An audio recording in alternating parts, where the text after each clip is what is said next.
Hello everyone, Himanshu this side. So हमारी lecture series चल रही थी और प्रीवियस लेक्चर्स में हमने जो टॉपिक कवर किए थे वो थे आपका Coulomb's law, what is charge, ways of charging and electric field. ठीक है, और नाउ आज के जो लेक्चर है इसमें हम फर्दर अपने इलेक्ट्रोस्टैटिक चैप्टर को आगे कंटिन्यू करेंगे and today's topics are gonna be as shown in your screen. The first topic that we will going to understand today is electric flux. Next topic that we are going to read today is Gauss law. After that, applications of Gauss law and electric field due to charging at its axis. ठीक है, उससे पहले कल मैंने आपको कुछ questions दिए थे प्रैक्टिस के लिए। लेट अस सी आप उनका सॉल्यूशन कर पाए या नहीं, और मैं अपनी तरफ से आपको उनका सॉल्यूशन दे देता हूँ। तो क्वेश्चन नंबर 1 वाज दिस। इसमें बताना था कि which of the a solid metallic sphere is placed in a uniform electric field. The lines of forces follow the path. कौन सा पाथ होगा इनमें से? 1, 2, 3 या 4? अब यहाँ पर आपको इलेक्ट्रिक फील्ड लाइंस की प्रॉपर्टी अप्लाई करनी पड़ेगी। कौन सी प्रॉपर्टी होती है इलेक्ट्रिक फील्ड लाइंस की? कंडक्टर से एसोसिएटेड दो प्रॉपर्टीज होती है। First property states that electric field inside a conductor is 0 and the next property states that electric field lines are perpendicular to the surface of conductor and as you all know by geometry जो आपका radius के through जो line होती है वो surface की क्या होती है? परपेंडिकुलर। सरफेस तो टेंजेंट है और जो रेडियस होता है वही सरफेस की क्या होगा? परपेंडिकुलर। अब लाइन 1 देखोगे तो ये सेंटर से पास तो हो नहीं रहा है, this is not your radius, so this is not perpendicular to the surface. Line 2 is also not perpendicular to the surface, line 3 is not also not perpendicular to the surface, but line 4 को अगर आप further extend करोगे तो it appears to meet at the centre. तो correct answer will be D. And property क्या use की गई है? Electric field lines are perpendicular to the surface of a conductor.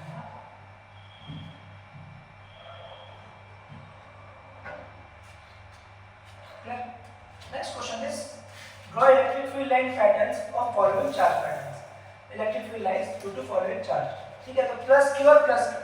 अब प्लस क्यू की वजह से इलेक्ट्रिक फील्ड लाइंस क्या होती है? Outwards.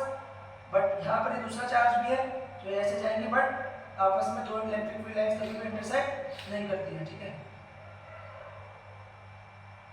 This will be your pattern.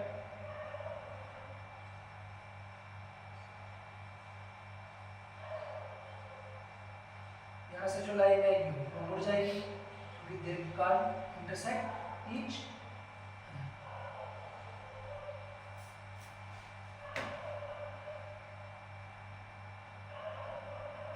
Next configuration है, ये एक स्पेशल कॉन्फ़िगरेशन है जो आप भी आने वाली वीडियोस में आप डिटेल में पढ़ेंगे। This is called as electric dipole. Equal and opposite charges of different magnitude या equal and opposite charges separated by small distance form a dipole.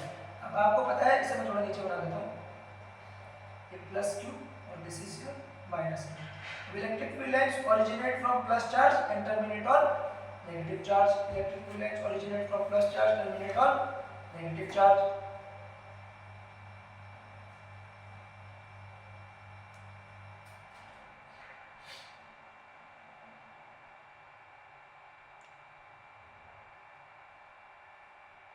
Okay, तो ये दो क्वेश्चंस थे। अब हम आज के टॉपिक्स पे आ जाते हैं। सबसे पहली बात करनी है इलेक्ट्रिक फ्लक्स। तो फ्लक्स क्या होता है? इलेक्ट्रिक छोड़िए, सबसे पहले हम डिस्कस करते हैं what is flux in general. तो फ्लक्स होता है कि किसी भी एरिया से कितनी number of field lines cross कर रही है, that is called your electric flux. जैसे मान लीजिए यहाँ पर एक फैन और मैं फैन क्या लेकर रहा हूँ, तो जो नंबर ऑफ फैंस की वजह से एयर की लाइंस है मैं इसको क्रॉस करेंगी, that will be your air flux. Similarly अगर आपने पाइप हाथ में रखा है और किसी लूप से आप वाटर पास करवा रहे हैं, तो कितना वाटर पास हो रहा है किसी लूप में से, that constitutes your water flux. Similarly electric field lines जब किसी एरिया से परपेंडिकुलरली पास होती है, so that makes your electric flux. जब मैग्नेटिक फील्ड लाइन किसी एरिया से परपेंडिकुलरली पास होगी, that will form magnetic flux. अब फ्लक्स जानने के लिए आपको सबसे पहले ये जानना होगा कि what is area. Is it scalar और sometimes it can be vector? Yes, definitely area can be a vector quantity. तो इलेक्ट्रिक फ्लक्स का बेसिक सा डेफिनेशन क्या है? The number of electric field lines passing perpendicular to any surface is called as electric flux. तो basic definition हम यहाँ पर आपके सामने लिख देते हैं, रिप्रेजेंट करते हैं सर phi e से, ठीक है। So the number of electric field lines passing perpendicular to any surface forms electric flux। तो एक चीज तो गारंटी है कि जो इलेक्ट्रिक फ्लक्स है that will directly be proportional to the number of electric field lines, ठीक है। अब लूप जितना बड़ा होगा तो फ्लक्स उससे पास होने वाला भी क्या होगा, बड़ा। सपोज मैंने एक पेपर लिया है, दिस इज योर लूप। अब अगर सपोज करो कि यहाँ से इलेक्ट्रिक फील्ड लाइंस आ रही हैं and they are moving in this direction and the electric field lines are parallel to the surface of the loop. ये जो लूप है इसके सरफेस के इलेक्ट्रिक फील्ड लाइंस क्या है, पैरेलल है। अब इसमें से कितनी फील्ड लाइंस पास होंगी, आप कहोगे 0। जैसे जैसे मैं इसे रोटेट करूंगा number of field lines passing through this paper will increase, और इस कॉन्फ़िगरेशन में मैक्सिमम फील्ड लाइंस इसमें से पास हो रही होंगी। क्लियर। तो जो एरिया में होता है वो आपका एक वेक्टर क्वांटिटी होती है। क्लियर। तो जो आपकी इलेक्ट्रिक फील्ड लाइंस है वो कितनी पास करेंगी ये डिपेंड करेगा कि आपका कितना बड़ा एरिया है और क्या उसका ओरिएंटेशन है। Phi is directly proportional to E.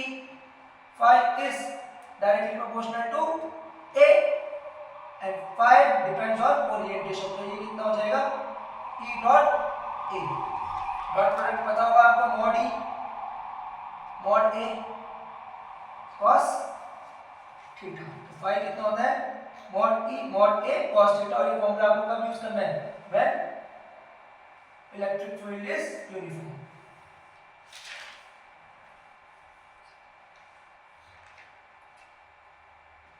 Clear. तो phi कितना यूज करेंगे, E A cos थीटा, जहां पर थीटा किसके बीच का एंगल है, theta is the angle between flux electric field and area vector. Okay clear.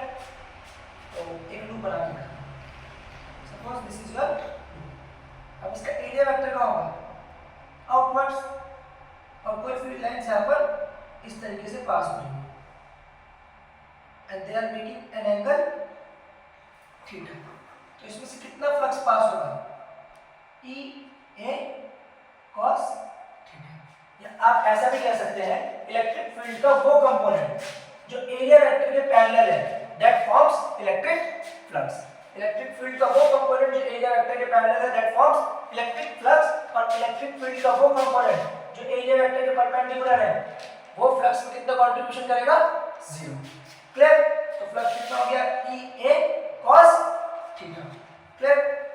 चलिए एक क्वेश्चन हो जाए फ्लक्स से रिलेटेड तो आपको बेटर अंडरस्टैंडिंग हो जाएगी फ्लक्स की।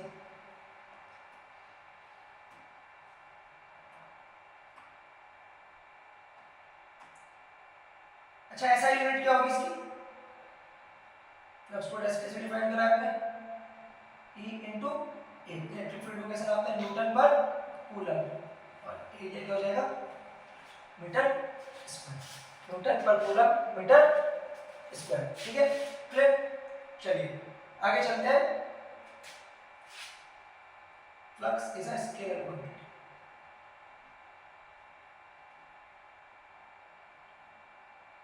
कुछ क्वेश्चंस हैं मेरे इलेक्ट्रिक फ्लक्स से रिलेटेड जो मैं यहाँ पर आपको प्रैक्टिस करा देता हूँ। फर्स्ट क्वेश्चन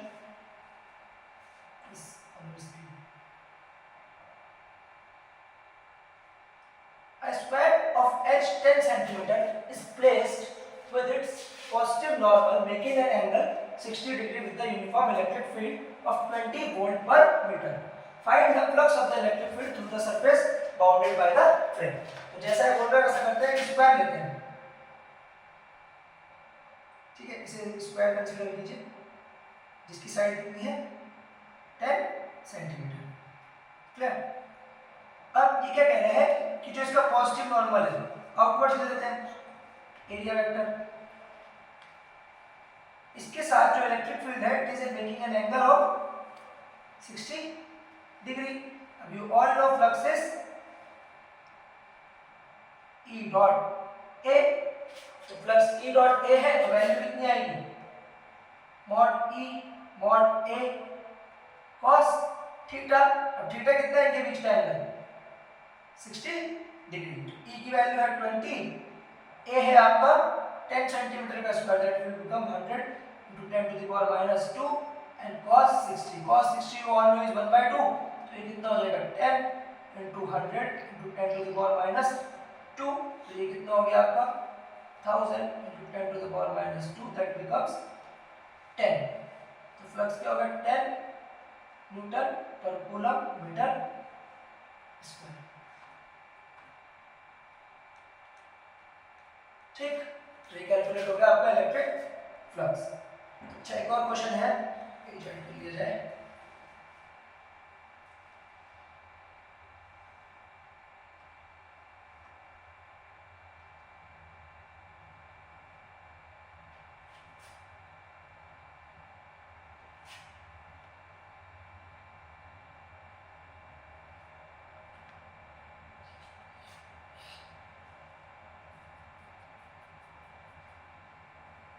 अब जो आपका फ्लक्स है that came out to be E dot A, अगर हम किसी छोटे से एरिया में से फ्लक्स निकालें तो स्मॉल फ्लक्स डिफाई कितना आएगा E डॉट ds, और आपको कंप्लीट फ्लक्स चाहिए तो कंप्लीट फ्लक्स के लिए क्या करना पड़ेगा, integration of d phi is equal to integration of E dot ds। This implies phi कितना हो जाएगा integration of E dot ds। तो ये इंटीग्रल फॉर्म है इलेक्ट्रिक फ्लक्स को रिप्रेजेंट करने के। क्लियर? तो देखिए यहां पर हम इसका यूज करेंगे uniform electric field exist in space, find the flux of this field through a cylindrical surface with the axis parallel to the field. अब इसकी एक्सिस बनाते हैं, सरफेस ये हुई इसकी एक्सिस। अब इस सिलेंडर में कितने सरफेसेस हैं, surface number 1, surface number 2, surface number 3। तो अगर आप सरफेस 1 से इलेक्ट्रिक फील्ड निकालेंगे फ्लक्स थ्रू 1, तो ये कितना आएगा E dot A, E A cos 0। Similarly phi through 2 निकालेंगे तो इसका एरिया वेक्टर कैसा आएगा आउटवर्ड नॉर्मल। अगर हमें किसी भी सरफेस से एरिया वेक्टर बनाना है तो हमेशा कैसा आएगा आउटवर्ड नॉर्मल। फॉर एग्जांपल अगर मैं रूम को लूं तो ये जो वॉल है इसका एरिया वेक्टर कैसा आएगा आउटवर्ड नॉर्मल, बाहर की तरफ। ये जो ऊपर वाली सीलिंग है इसका एरिया वेक्टर कैसा आएगा आउटवर्ड नॉर्मल। ठीक है, तो लेफ्ट वाली दीवार है आउटवर्ड नॉर्मल। क्लियर? तो आउटवर्ड नॉर्मल लेते हैं एरिया वेक्टर में, तो E डॉट A cos 0, तो ये वैल्यू हो जाएगी आपकी EA। phi थ्रू 2 कितना आएगा E डॉट A, और एंगल कितना हो जाएगा cos π/2। Electric field left to right है और एरिया वेक्टर क्या हो गया ऊपर की तरफ, तो एंगल कितना बनेगा 90 डिग्री, दैट बिकम्स 0। अगर हम लेफ्ट की बात करें तो एरिया वेक्टर क्या होगा इधर, ठीक है, आउटवर्ड्स नॉर्मल। तो 5/3 कितना आएगा E डॉट A। अब आप एंगल बता सकते हैं क्या, देखिए इलेक्ट्रिक फील्ड इस डायरेक्शन में लेफ्ट टू राइट और एरिया वेक्टर का है right to left, so what is the angle 180 degree. तो यहाँ कितना आएगा EA cos 180 degree, that becomes minus EA। तो phi नेट कितना आ गया इस पूरे सरफेस में से, phi1 plus phi2 plus phi3, that becomes 0। ठीक, तो होप आपको इलेक्ट्रिक फ्लक्स का कॉन्सेप्ट समझ में आया होगा। सिंपल शब्दों में फ्लक्स क्या है, नंबर ऑफ फील्ड लाइंस, किसी भी चीज की हो सकती है इलेक्ट्रिक और मैग्नेटिक। अगर इलेक्ट्रिक फ्लक्स की बात करें तो number of electric field lines passing perpendicular to a surface is called as electric flux। तो मूव ऑन करते हैं अपने नेक्स्ट टॉपिक में, दैट इज गॉस लॉ। ठीक है, अब गॉस लॉ एक बड़ा इंपॉर्टेंट लॉ है and it place a very important role in finding out the electric field due to different configuration, जो कि इस वीडियो में फर्दर आगे आने वाले हैं। तो सबसे पहले अगर गॉस लॉ की बात करें तो गॉस लॉ क्या स्टेट करता है, इसका स्टेटमेंट आपने पढ़ा होगा, it states that the net electric flux through any closed three-dimensional Gaussian surface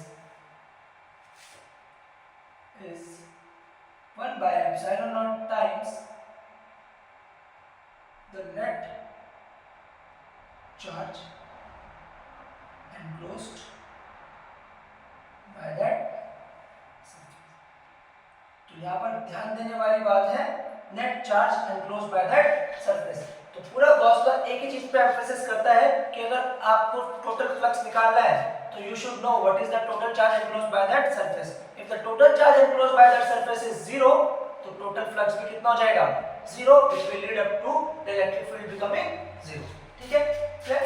तो अगर इसे इक्वेशन की फॉर्म में लिखें तो क्या कहता है y E q enclosed bye epsilon not. अभी प्रीवियस वीडियो में आपने पढ़ा है फाई कितना होता है E dot ds is equals to q enclosed by epsilon। clear? This is simply your Gauss law। ये तो इसका लिटरल मीनिंग हो गया। अब क्या गॉस लॉ हर जगह यूजफुल है? क्या गॉस लॉ हर जगह वैलिड है? तो देखिए Gauss law is valid everywhere, चाहे ऑब्जेक्ट सिमेट्रिक हो या ना हो, but it is useful only in certain cases. और वो सर्टेन केसेस क्या है? सबसे पहले तो symmetry. If there is symmetry around a charge, कैसे भी हो सकती है, स्फेरिकल हो सकती है, सिलेंड्रिकल हो सकती है, पिल बॉक्स सिमेट्री हो सकती है। Pill box symmetry different type की सिमेट्री, जैसे आपने माचिस का डब्बा देखा है? अगर माचिस के डब्बे को मैं ऐसे पिचका दूं तो उसकी लेंथ जो उसकी हाइट है वो बिल्कुल नेग्लिजिबल हो जाएगी and it will only have to surfaces. ठीक है, तो ये जो सिमेट्री बनती है इसे कहते हैं पिल बॉक्स सिमेट्री। तो पिल बॉक्स सिमेट्री हमारी इनफाइनाइट शीट की वजह से जो इलेक्ट्रिक फील्ड निकालते हैं ना वहां पर काम आएगी। मैं आपको एक्सप्लेन भी करूंगा। स्कूल्स में सिलेंड्रिकल सिमेट्री से उसे प्रूव किया जाता है, हम एक बार पिल बॉक्स सिमेट्री से उसे प्रूव करके आपको दिखाएंगे। ठीक है, E डॉट ds हो गया q enclosed bye epsilon naught. तो एक क्वेश्चन है मेरा स्लाइड सा कि यहाँ पर प्लस क्यू चार्ज है, यहाँ पे माइनस 2q चार्ज है और यहाँ पर अगेन प्लस क्यू चार्ज है, बाहर है प्लस 2q चार्ज है।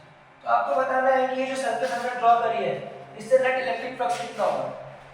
सोच सकते हैं आप लोग कितना होगा? यू मस्ट बी थिंकिंग कि ये तो प्लस क्यू है, ये प्लस क्यू है, कुछ फ्लक्स तो ये बनाएगा, कुछ फ्लक्स ये बनाएगा और कुछ फ्लक्स ये बनाएगा। देखो इस सरफेस से जो नेट फ्लक्स है it totally depends only upon the total charge enclosed. और आप अगर गौर से इस फिगर को देखोगे तो नेट चार्ज एनक्लोज्ड कितना है इसके अंदर? 0। अब तो ये बाहर वाला ये कोई रोल प्ले नहीं करेगा, बिल्कुल करेगा। देखो यहां से जो फील्ड लाइंस आएंगी वो इस सरफेस से एंटर करेंगी और इस सरफेस से क्या हो जाएंगी? एग्जिट। तो जितनी फील्ड लाइंस इसमें एंटर कर रही हैं उतनी फील्ड लाइंस क्या कर रही हैं? एग्जिट। तो total entering flux is equal to total leaving flux. इसकी वजह से नेट फ्लक्स कितना हो जाता है? 0। तो यही कॉन्सेप्ट है, जो चार्ज अंदर रखा है उसी की वजह से फ्लक्स आएगा हमेशा, नेट चार्ज। ऐसा समझो कि एक ग्लास का अपने पास क्यूब है और उसके बीचों बीच हमने बल्ब लगा रखा है। तो ये जो बल्ब से निकलने वाली लाइट है चारों 6 के 6 फेसेस में से पास होगी। तो इसकी वजह से इसी को ऐसे ही समझ सकते हैं हम, the concept of electric flux. तो अभी भी फाई कितना होगा? 0। Why? Because charge encloses 0। Clear? ठीक। Now moving on, Gauss law is valid everywhere but it is not useful everywhere। ठीक है, तो कहां पर यूजफुल नहीं है? यूजफुल इन केसेस में नहीं है जब कोई सिमेट्री नहीं है, जब इलेक्ट्रिक फील्ड डिफरेंट जगहों पर डिफरेंट एंगल बना रही है। ठीक है, तो it is useful only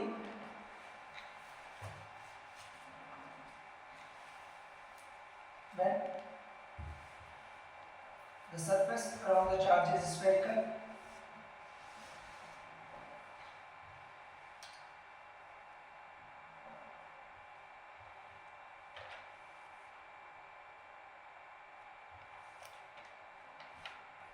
electric field is uniform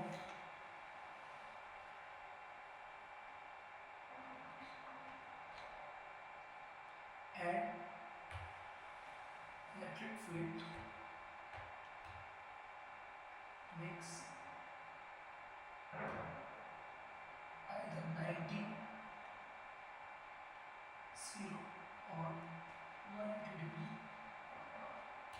with the area vector. ठीक है। अब टाइप्स ऑफ गॉसियन सिमेट्रीज की बात करें तो as I already mention there are 3 types of Gaussian symmetries.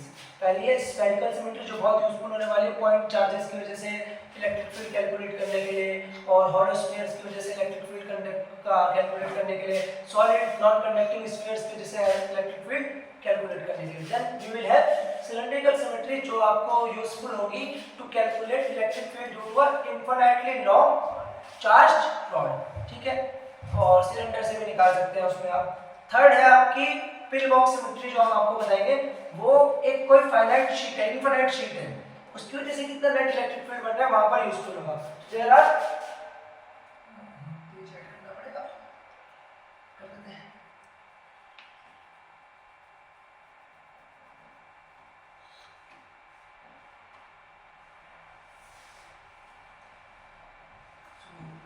There are and change कर देते हैं।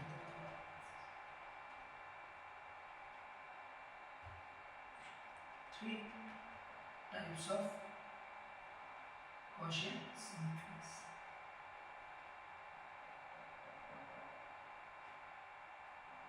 फर्स्ट है आपकी स्फेरिकल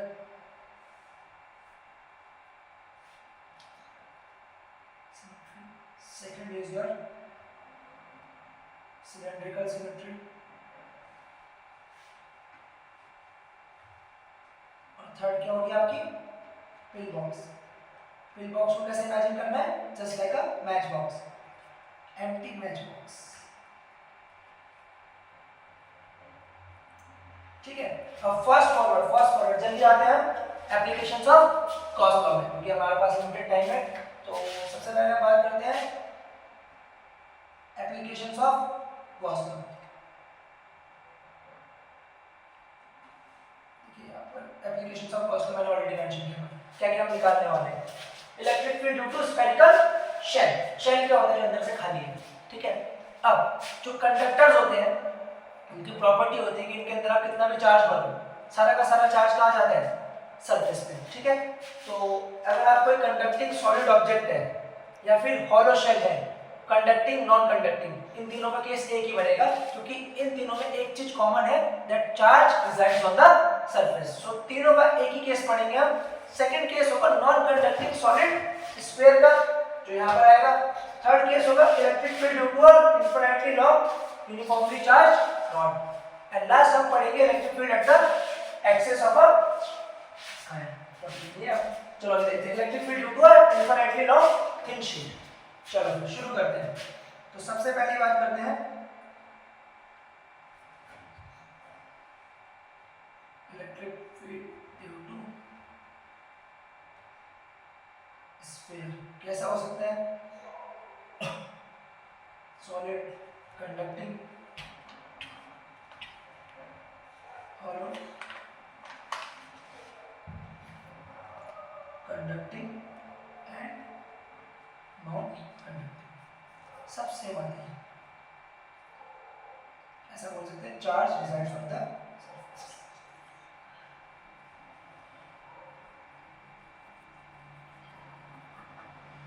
सबसे पहले एक हॉलो स्फीयर लेते हैं, चार्ज का फैला हुआ है सरफेस पे। अब इससे सेंटर से r डिस्टेंस दूर पर आपको कोई पॉइंट P है, यहाँ पर आपको नेट इलेक्ट्रिक फील्ड निकालना है। So apply Gauss law we will find out the net electric field at point P। ये केस 1 है वेयर, अच्छा इस स्फीयर का रेडियस ले लेते हैं कैपिटल R। केस 1 क्या है, r is greater than R। तो सबसे पहले you need to draw spherical Gaussian symmetry. ठीक है, तो इस पॉइंट को एनक्लोज करते हुए एक गॉसियन सिमेट्री बनाते हैं। ये बनी है किस पॉइंट को एनक्लोज करती हुई गॉसियन सरफेस।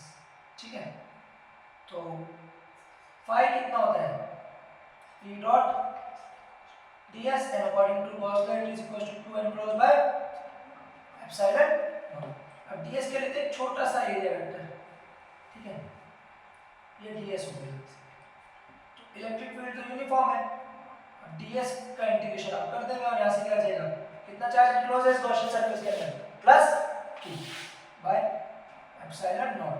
अब ds का आप इंटीग्रेशन करेंगे कितना मिलेगा आपको 4 पाई r स्क्वायर। r कौन सा लेना है, गॉसियन सरफेस वाला, ठीक है। q बाय एप्सिलॉन नॉट, तो e की वैल्यू कितनी आ गई, q by 4 pi epsilon naught r square, इसको आप लिख सकते हैं कि q बाय r स्क्वायर और r कैप। अब r कैप की डायरेक्शन कैसे चेंज होगी, देखो प्लस q चार्ज है तो r कैप क्या हो जाएगा, आउटवर्ड्स, और नेगेटिव माइनस q चार्ज है तो r कैप कहाँ हो जाएगा, inverse. Simple vectors. Case second, at surface, surface पे इलेक्ट्रिक फील्ड कितनी होती है, सरफेस पे आपको पता है r कितना हो जाएगा, कैपिटल R, तो इलेक्ट्रिक फील्ड कितनी हो जाएगी, k q by capital R square. And case number 3, inside point, inside point पे कितनी होगी, एक गॉसियन सरफेस बना लेते हैं अंदर, ये बनाया हमने एक गॉसियन सरफेस r रेडियस। अब अंदर अगर हम गॉस लॉ को अप्लाई करें तो E dot ds is equals to q enclosed by epsilon naught। now since q enclosed is 0, E भी कितना हो गया 0, तो E inside happens to be 0 using Gauss law। E on surface happens to be kq by r square, और बाहर वाले किसी point पर इलेक्ट्रिक फील्ड कितना मिलेगा आपको, kq by small r square, जहां पे स्मॉल r क्या है, distance from the centre. Clear. अच्छा एक ग्राफ प्लॉट हो जाए इसके लिए, बिल्कुल ग्राफ से चीजें आसानी से समझ में आती हैं। फिजिक्स तो बिना ग्राफ के होती नहीं है, जितने आप ग्राफ प्लॉट करोगे, मैथमेटिक्स का यूज करोगे, इतनी इजीली आप फिजिक्स को अंडरस्टैंड कर सकते हैं। तो देखो मैंने यहाँ पर एक स्फीयर ही बना लेता हूँ, अब इस स्फीयर का रेडियस r, इस पे चार्ज प्लस। अब अंदर इलेक्ट्रिक फील्ड कितना है, 0, ठीक है। सरफेस पे क्या है, इलेक्ट्रिक फील्ड की वैल्यू मैक्सिमम, मैक्सिमम कितनी है, E max is equals to kq by r square, और सरफेस के बाहर इलेक्ट्रिक फील्ड क्या होता रहेगा, continuously decrease, that is E is inversely proportional to r square। Clear. ये मैक्सिमम वैल्यू, मैक्सिमम वैल्यू कहाँ पर है, at r is equals to capital R। Next moving on to the next topic जो कि important है, electric field due to solid non conducting sphere. अब जो बाहर वाला केस रहेगा वो सेम रहेगा, क्योंकि दूर से आप चाहे सॉलिड स्फीयर को देखो चाहे हॉलो स्फीयर को देखो, both appears to be like a point charge. बहुत दूर से आप किसी ऑब्जेक्ट को देखोगे तो पॉइंट ऑब्जेक्ट की तरह नजर आता है, जैसे सन है, हम रोज सन को देखते हैं अर्थ से, कैसा नजर आता है, पॉइंट ऑब्जेक्ट। एक्चुअली में पॉइंट ऑब्जेक्ट है क्या, इतना बड़ा है सन। तो अगर पॉइंट ऑब्जेक्ट कंसीडर करने के दो क्राइटेरिया, या तो ऑब्जेक्ट असली में छोटी हो या फिर डिस्टेंस क्या हो बहुत ज्यादा। आप दूर से किसी भी चीज को देखेंगे कैसे नजर आएगी, पॉइंट ऑब्जेक्ट। तो अगर हम केस 1 की बात करें, outside point r greater than r, ये r है, और अगर हमें किसी स्मॉल r दूरी में निकालना है सेंटर से, तो ये सेम रहेगा, कितना E equals to kq by, region आपको पता है क्योंकि बहुत दूर से कैसा नजर आएगा, पॉइंट चार्ज। आप गॉस लॉ लगा के सेकंड प्रूव कर सकते हैं, यहाँ पे गॉसियन सरफेस बना लीजिएगा, ठीक है। फिर सेम आएगा E dot 4 pi r square is equals to q enclose by epsilon not.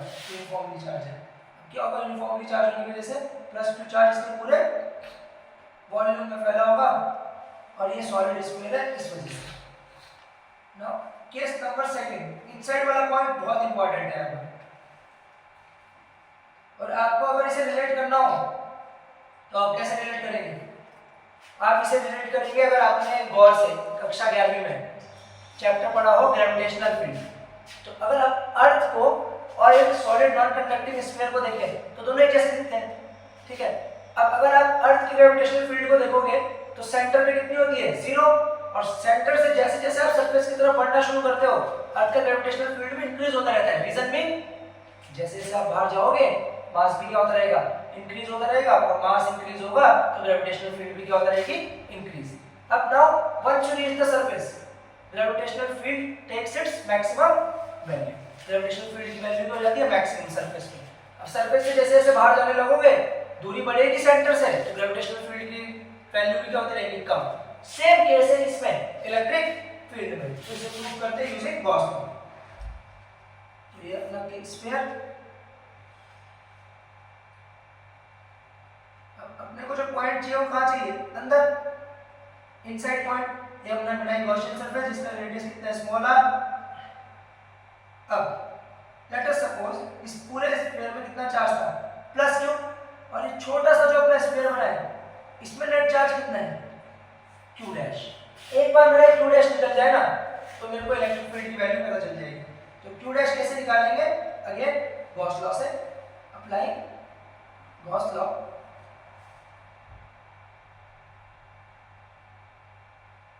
Close integral E dot ds is equal to Q enclose by epsilon naught. अब अपने केस में क्यू एनक्लोज की वैल्यू कितनी है, q dash by epsilon naught. E dot ds कितना आएगा, 4 pi r square is equal to q dash by epsilon naught. अब q dash निकालने कैसे निकालें, सिंपल यूनिटरी मेथड से निकाल देते हैं, ज्यादा लफड़े में नहीं पड़ते कि rho is equal to q by v। वैसे प्रॉपर तरीका वही है बट सिंपल यूनिटरी मेथड। ये पूरा स्फीयर जो है इसका रेडियस कितना, कैपिटल r, तो वॉल्यूम कितना होगा इसका, 4/3 पाई r क्यूब। अब आपको पता है पूरे टोटल वॉल्यूम 4/3 पाई r क्यूब में कितना चार्ज है, कैपिटल Q। तो 1 यूनिट में कितना चार्ज होगा, Q बाय, हमें तो ये चाहिए नहीं, हमें कहाँ चाहिए चार्ज, सिर्फ इस स्मॉल r वाले स्फीयर में। अब इस स्मॉल r वाले स्फीयर का वॉल्यूम कितना होगा, 4/3 पाई r cube, small r cube. तो हमें चार्ज किस में चाहिए, इस वॉल्यूम में जिसका वैल्यू कितनी है, 4/3 पाई r क्यूब।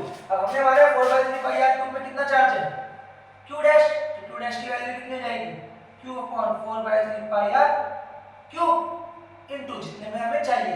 ये तो एक यूनिट में हो गई, हमें कितने में चाहिए, 4/3 पाई स्मॉल r क्यूब, तो मल्टीप्लाई कर देंगे उससे, क्लियर। 4/3 पाई से 4/3 पाई कैंसिल, तो q डैश की वैल्यू कितनी आ जाएगी,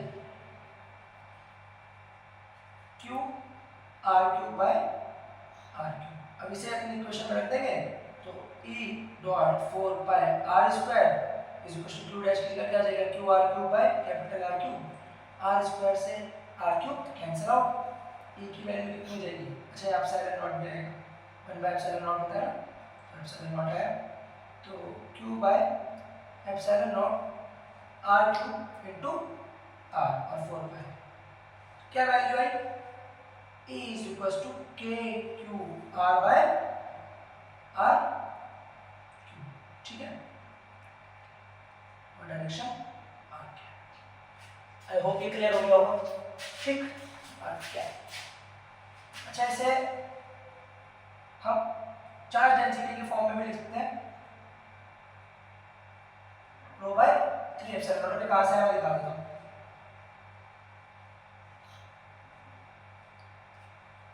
अगर मैं क्या करूं इसे 4/3 पाई से मल्टीप्लाई और डिवाइड कर देता हूं तो ये कितना हो जाएगा, k क्यूब r अपॉन 4/3 पाई r क्यूब, यहाँ क्या कर दिया 4/3 पाई से मल्टीप्लाई।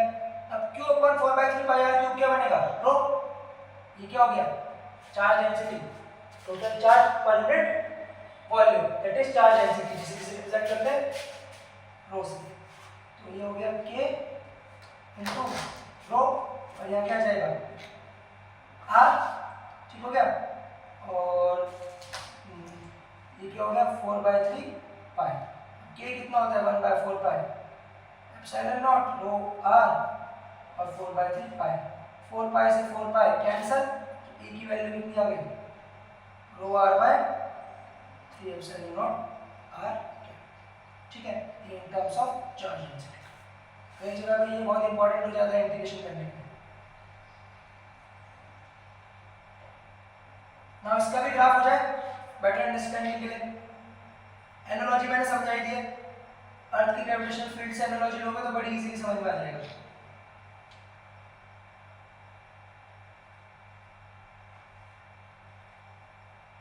ठीक है, ये स्क्वायर बना लें, इसका रेडियस कितना है r, चार्ज कितना है प्लस।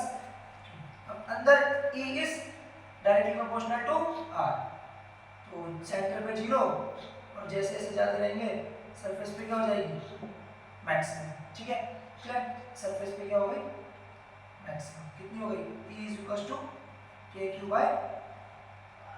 अब यहाँ से जैसे जैसे बाहर जाओगे E is inversely proportional to r square and as r tends to infinity E tends to 0।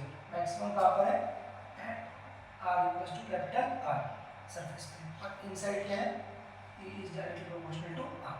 तो होप ये भी क्लियर हो गया होगा। नेक्स्ट टॉपिक पे बढ़ते हैं, electric field due to infinitely long. ये देखिए, electric field due to an infinitely long uniformly charged rod.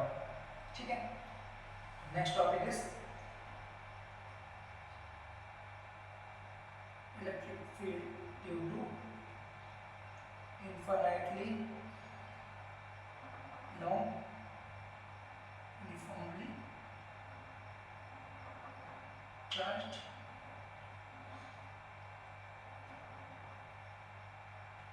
अब infinitely long है, यूनिफॉर्मली चार्ज है,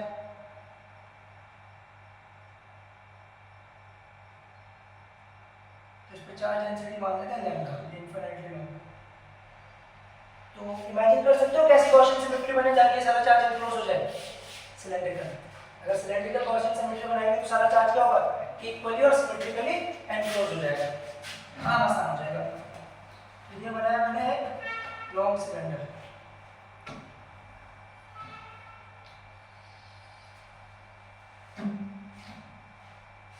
सपोज इसकी लेंथ L और रेडियस R। इसमें कितने सरफेस है, सरफेस 1, सरफेस 2 और surface 3। Apply again Gauss law.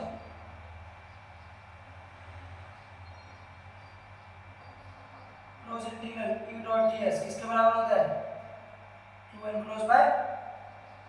अब यहाँ पर ds एक नहीं है, 1 2 और 3 है, तो यहाँ क्या जाएगा phi net is equal to phi due to surface number 1, phi due to surface number 2 and phi due to surface number 3 is equals to 2 enclosed by epsilon naught।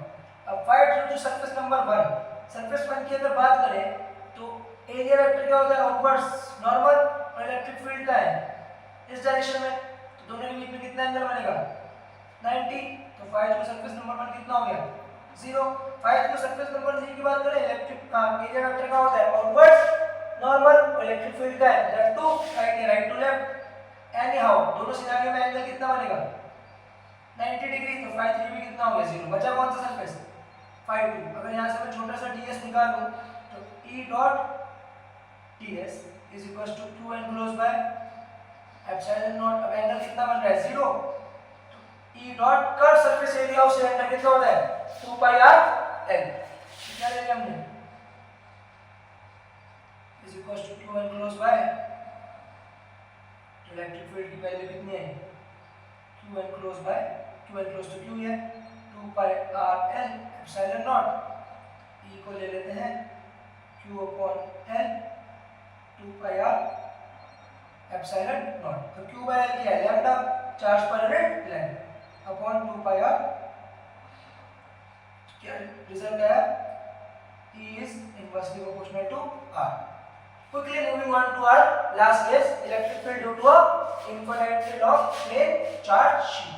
ठीक है, तो चौथा टॉपिक है, चौथा इसका application electric field due to infinitely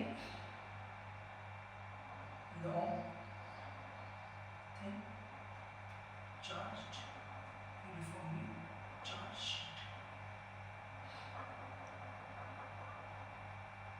तो पहले traditional method से बता दें। ट्रेडिशनल मेथड क्या है, इनफिनिटली लॉन्ग शीट है आपके पास, इनफिनिटली लॉन्ग शीट है, इसमें चार्ज क्या है दोनों सरफेसेस पे। इससे सिमेट्रिकली चार्ज एनक्लोज करने के लिए क्या करूंगा मैं सिलेंड्रिकल गॉसियन सरफेस यहां से पास करूंगा। ठीक है, अब आपको सिनेरियो समझ में आया बैठा तो मैं ऐसे समझाता हूं।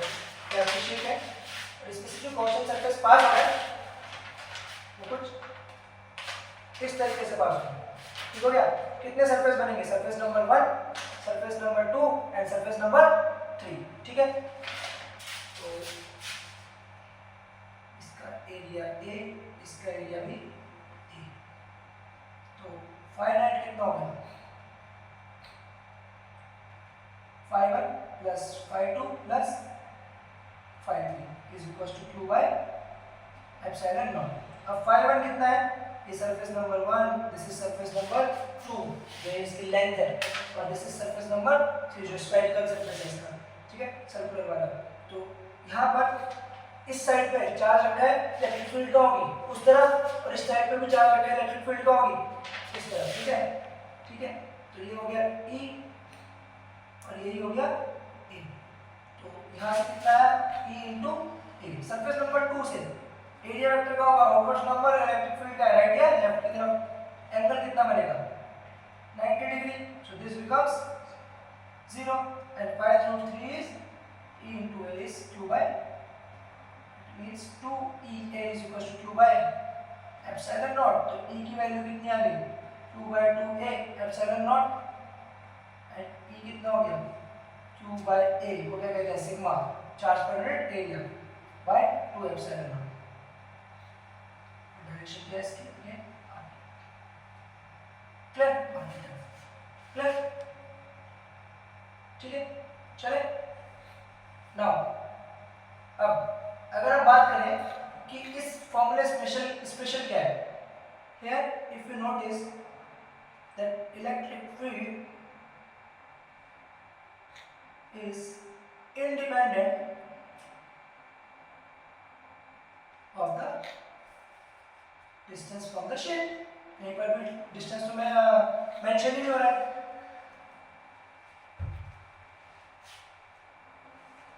क्लियर? ठीक, चलिए तो अच्छा, इसका एक स्पेशल कॉन्फ़िगरेशन मैं दिखा देता हूँ आपको। मान लीजिए ये दो इनफाइनाइटली लॉन्ग शीट्स हैं, प्लेन शीट्स। ठीक है, और इस पे चार्ज डेंसिटी कितनी है? प्लस सिग्मा, और इस पे कितनी है? Minus sigma. और आपको तीन रीजन्स में इलेक्ट्रिक फील्ड कैलकुलेट करने के लिए बोला है, 1, 2 एंड 3। अब E इन रीजन 1 किस किस की वजह से होगी? इसकी वजह से तो क्या होगी? यहाँ पे कोई पॉइंट ले लेता हूँ रीजन 1 में, P पॉइंट। तो P पॉइंट पे फर्स्ट वाली शीट की वजह से इलेक्ट्रिक फील्ड क्या होगी?